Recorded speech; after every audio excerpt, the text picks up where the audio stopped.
everyone. So now coming to example number 5 of chapter 8. That is Sohan bought a second hand refrigerator for rupees 2500, then spent rupees 500 on its repairs and sold it for rupees 3300. अब हमें उसकी loss या फिर gain percent find out करें. तो सबसे पहले तो इसमें क्या क्या बताया गया. देखिए, सोहन एक सेकेंड हैंड रेफ्रिजरेटर लेकर आया. कितने में? 2500 में. फिर उसने 500 रुपये तो उसके चलो रिपेयर्स में भी वो ख़राब हो गया था तो उसमें स्पेंड कर दिए. फिर उसने उसे बेची 3300 में. तो अब इसमें हमें बताना है उसका फ़ायदा है या उसका लॉस है. तो देखिए, मैं इसको इससे रिलेट करती हूँ. मान लीजिए आप लेट्स से आप 100 रुपीज़ की एक फ़्रॉक लाए. ठीक है, तो अब वो कहीं से टियर हो गई या फिर उसके रिपेयर्स में, मतलब उसको ठीक कराने में, या फिर आपने उसको दोबारा उसके जो उसको न्यू करवाने में, उसको ठीक करवाने में आपने उसको 10 रुपये स्पेंड कर दिए.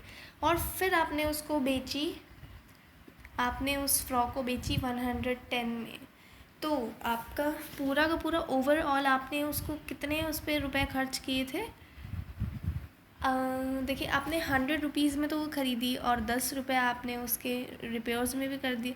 मतलब 110 रुपीज़ में तो आपने उसको ख़रीदा और उसका पूरे रिपेयर्स करे और 110 में आपने उसे बेच दी. मतलब उसमें आपका कोई ना ही तो आपका फ़ायदा हुआ और ना ही आपका नुकसान हुआ उस फ्रॉक में. तो ऐसा ही क्वेश्चन है. अब इसमें देखते हैं इसमें क्या करना है. तो देखिए, सबसे पहले तो इसमें हमें कोस्ट प्राइस जो होती है जिस पे हम इस खरीदते हैं किसी चीज़ को, वो तो थी रुपीज़ 2500 जो है हमें गिवन है, प्लस 500. अब ऐसा क्यों, देखो मैं आपको बताती हूँ.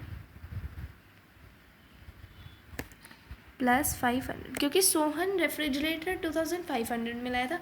ऑल्सो उसने 500 उसके रिपेयर्स में भी खर्च कर दिए. तो सारा मिला के ही तो हम उसका कोस्ट प्राइस करेंगे, है ना. ऐसा तो है नहीं कि हम सिर्फ उसके 2500 का ही खर्चा हुआ. नहीं, उसके रिपेयर्स में भी खर्चा हुआ है.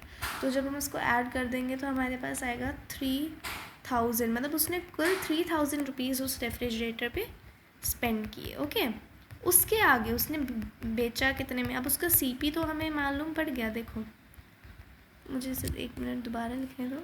हाँ, सीपी का तो हमें पता चल गया 3000 रुपीज़. अब एसपी उसने कितने में बेची, 3300.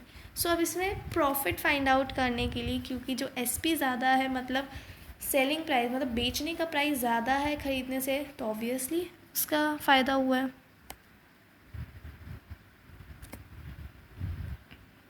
सो अब हम क्या करेंगे, प्रॉफिट फाइंड आउट करने के लिए एसपी माइनस सीपी होता है.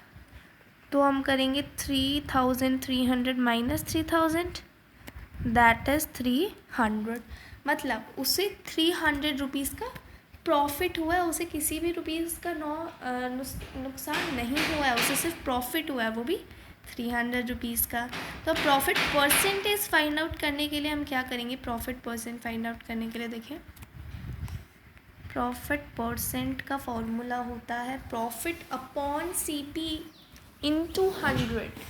तो यहाँ पर प्रॉफिट तो हमें 300 रुपीज़ का हुआ है ना, और सीपी है 3000 की इंटू 100.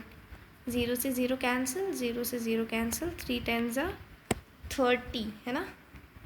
सो मीन्स हमें 10% का प्रॉफिट हुआ था सोहन को किसी चीज़ का लॉस नहीं हुआ, सिर्फ 10% का प्रॉफिट हुआ था. Okay, so this was example number 5. Now let's come to the next example.